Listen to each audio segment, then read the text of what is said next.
अभी recently India की जो एक टीम है प्रॉपर, वो उनका अफगानिस्तान का विजिट रहा है और अफगानिस्तान के मिनिस्टर ने शुक्रिया अदा किया कि भाई आप जिस तरीके से हमारी हेल्प कर रहे हैं, ह्यूमैनिटेरियन असिस्टेंस दे रहे हैं, प्रोवाइड कर रहे हैं। वहाँ की असेंबली बनाई गई, वहाँ पे डैम प्रॉपर बनाए गए हैं इंडिया की तरफ से। पाकिस्तान के नूरी और शमशीर बेस से तैयारे उड़कर जाते रहे और अफगानिस्तान के उन शहरियों को आतिश और बारूद का ढेर बना दिया गया। उनको जीते जी बच्चों को और औरतों को, जिनका इस जंग में कोई किरदार नहीं था, वो किसी एक तरफ नहीं थे, वो सिर्फ अपनी ज़िंदगी जीना चाहते थे और उनको भस्म कर दिया गया।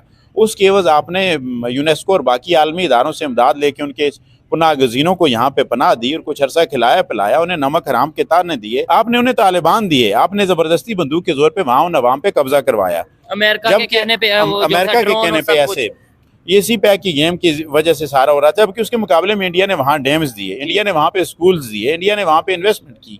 इंडिया उनको शऊर की तरफ ले जाने के लिए आगे बढ़ा और पाकिस्तान उन्हें बेशऊरी की दुनिया में धकेलने के लिए आगे बढ़ा। समझ रहे हो? समझ रहे हो? समझ रहे हो ना? जी हाँ, तो दोस्तों, इंडियन रैक फाइनल के इस नए एपिसोड में आपका स्वागत है। नमस्ते, आप कैसे हो? उम्मीद करता हूँ आप अच्छे होंगे, मैं भी अच्छा हूँ।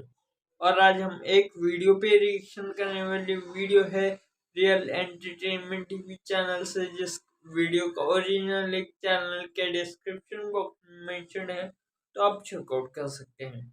वीडियो बहुत ही इंटरेस्टिंग है क्योंकि वीडियो का टॉपिक है 5 Pakistanis are hanged by Saudi Arabia. तो देखते हैं पाकिस्तानियों का रिएक्शन और उनके रिव्यूज। तो चलते हैं पाकिस्तान। ऐसी जंग थी जिसमें पाकिस्तान का ये मौकफ है कि इतनी कैजुअलिटीज हुई हैं और इंडिया का ये मौकफ है ताकि बच्चों के अंदर एक क्रिटिकल थिंकिंग डेवलप हो सके, वो जिंदगी में चीज़ों को दोनों रुख से देखने का हौसला रखें और मुकालमे की फ़ज़ा पैदा हो सके। लेकिन यहाँ पे सब कुछ यकरुखा दिखाया जाता है कि एक दिन अचानक नापाक दुश्मन ने हमला कर दिया, मारूजी हालात हैं और वो उसके तहत फैसला करते हैं। ठीक है, ये जो उम्मा और उम्मा का लफ्ज़ है और ये उम्मत वाला दर्द, ये सिर्फ पाकिस्तान में है। खंजर चले किसी पर तड़पते हैं हम अमीर, सारे जहां का दर्द हमारे जिगर में है। बुनियादी तौर पे ये सारा चंदे का खेल है। मैं तो इसे यूं कहूँगा, जिस तरह कहा जाता है कि दुनिया में कहीं पे भी कोई छोटी मोटी तहरीक चलती है तो अमरीकी बहरी बेड़ा और पाकिस्तान में चंदे का डब्बा हरकत में आ जाते हैं। तो यहाँ पे भी 2-4 मुकामात ऐसे हैं, वो दिन को जी फ़लस्तीन के लिए और गज़ा के मुतासरीन के लिए आप चंदे जमा करें, इस बुनियाद पे किया जाता है। मुसलमान ममालिक का जो एक मुस्तनद और मुसल्लमा फ़ोरम है वो OIC है। OIC में कितनी ही मरतबा कश्मीर पर करारदादें पेश हुई, लेकिन वो बुरी तरह से पिट गई। मुस्लिम ममालिक अपने मफादात को देखते हैं। इस्लाम उनके यहाँ सानवी अहमियत रखता है। ये सच्चे इस्लाम वाली ये सारे असबाक जो हैं, ये उम्मत वाले असबाक सिर्फ पाकिस्तान के मुताल्लिक़ पाकिस्तान में पाए जाते हैं। वरना हम इनसे जब यही सवाल करते हैं कि जो अफ़गानिस्तान की सरहद पे उधर से एक अफ़गानी मारा जाए और एक पाकिस्तानी एक दूसरे से लड़ते हुए, तो इसमें से क्या ये जन्नत में जाकर एक दूसरे से बात करेंगे या नहीं करेंगे? तो इसका ऐसे लोगों के पास कोई भी जवाब नहीं होता कि दोनों तरफ मुसलमान थे तो जन्नत में कौन जा रहा है। तो इस तरह वाली सारी चीज़ें जितने ममालिक हैं, मसलन जो गल्फ़ कंट्रीज़ थे, वो सारे के सारे, अफगानिस्तान की बात की, ईरान के साथ भी जो हमारे रिसेंटली तल्लुकात नजर आ रहे हैं। एक तो वो इंटरनेशनल फॉर्म पे हमें जो सा वो ये कहता नजर आ रहा है कि फाइन करेंगे अगर गैस पाइपलाइन प्रोजेक्ट पूरा ना किया। दूसरे नंबर पे कभी अटैक की खबर आती है। तो इसमें भी अच्छा मुस्लिम कौन सा है, सच्चा मुस्लिम कौन सा है, झूठा मुस्लिम कौन सा है, जन्नत वाला कौन सा है, दोज़ख वाला कौन सा है? ये जन्नत जहन्नम हुरें और 170 फुट वाली हुरें और शहादतें, ये सारे पाकिस्तान के मदारियों वाले खेल हैं। ये बाकी मुस्लिम ममालिक में नहीं पाए जाते। उनका तहजीबी दर्जा, उनका शऊरी दर्जा हमसे बहुत बेहतर है।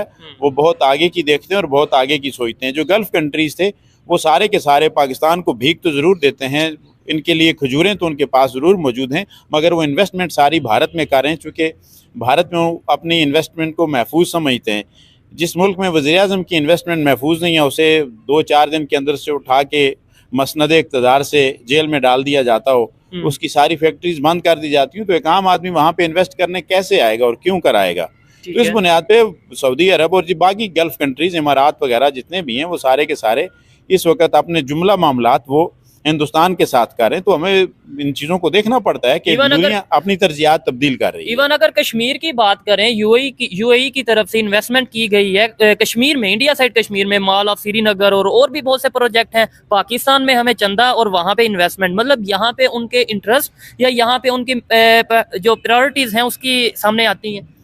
ममालिक ऐसे ही खेलते हैं। मसलन चाइना को देख लें, उनकी एक ही फैक्ट्री है जो एक तरफ से हमारे लिए हमारी मुकद्दस हस्ती हज़रत मोहम्मद सल्लल्लाहु अलैहि वसल्लम के नालैन पाक का नक्श बनाती है, और दूसरी तरफ से उसी फैक्ट्री में से हनुमान जी के बुत बने हुए निकलते हैं। एक मटेरियल इस्तेमाल हो रहा है और एक ही जगह से, लेकिन वो तो मार्केटिंग कर रहे हैं और यहाँ पे लोग उनके आगे उनके अलाकार बने हुए उस बुनियाद पे चीज़ों को इस्तेमाल कर रहे हैं। तो दुनिया तजारत के ज़रिए से, अब प्रॉक्सीज की दुनिया, अब ममालिक आपस में लड़ा नहीं करते। अब ये लड़ाइयों की बात नहीं है, इस वक्त मुआश की जंग है। मुल्क माशी जंग एक दूसरे के साथ तो ज़रूर लड़ सकते हैं कि वो माशी तौर पर आगे हो जाएँ।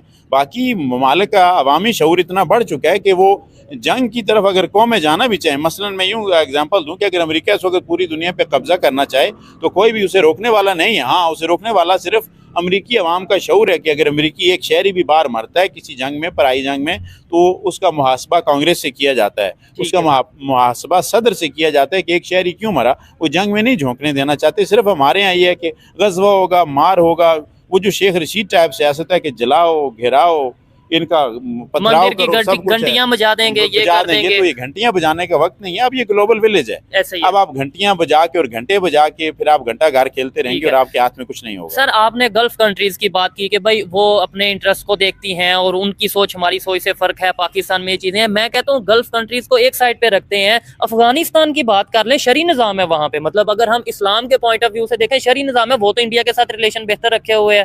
क्या मतलब अभी रिसेंटली इंडिया की जो एक टीम है प्रॉपर, वो उनका अफगानिस्तान का विजिट रहा है और अफगानिस्तान के मिनिस्टर ने शुक्रिया अदा किया कि भाई आप जिस तरीके से हमारी हेल्प कर रहे हैं, ह्यूमैनिटेरियन असिस्टेंस दे रहे हैं, प्रोवाइड कर रहे हैं। वहाँ की असेंबली बनाई गई, वहाँ पे डैम प्रॉपर बनाए गए हैं इंडिया की तरफ से। यही अगर हम रिलेशन बेहतर कर लें तो क्या आपको नहीं लगता कि जिस तरीके से बांग्लादेश, जिस तरीके से अफगानिस्तान, ईरान अपने तल्लुकात बेहतर कर रहा है?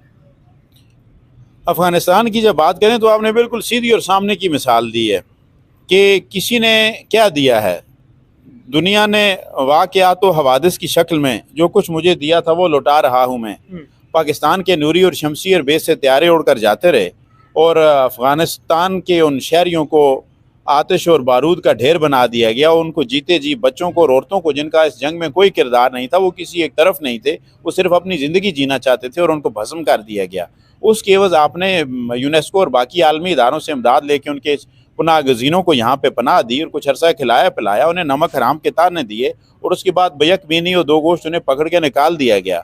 जाते हुए उनकी गिरिया गुनाह और फरियाद गुनाह नजरें वो आलमी दुनिया ने देखा उसे कि ये चल क्या रहा है यहाँ पे। आप उन्हें भेजें, आप उन्हें तोहफे में बम दें, बारूद दें, और उसके बाद आप तवक्को रखें कि जी वो बदले में आपके लिए बिछ बिछ जाएंगे, आपके इस्लामी भाई बनते रहेंगे, तो ये भाईचारा दो तरफा होता है। वीडियो बहुत ही इंटरेस्टिंग था, आपने देख लिया रहेगा।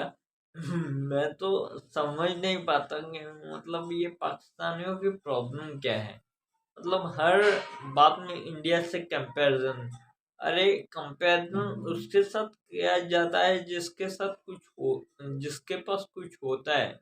अब तुम्हारे पास तो है कुछ नहीं, तो हमारे साथ कंपैरिजन करके आप फुकट में गला फड़ रहे हो। देखो, दुनिया का सिंपल सा लॉजिक है कि दुनिया उसी की हेल्प करती है जो उस फेवर का रिटर्न कर सकता है, और पूरी दुनिया जानती है कि आप लोग फेवर का रिटर्न तो कर ही नहीं, उल्टा उसे ही ब्लेम करते हो। तो stop this blame game and focus on your education system.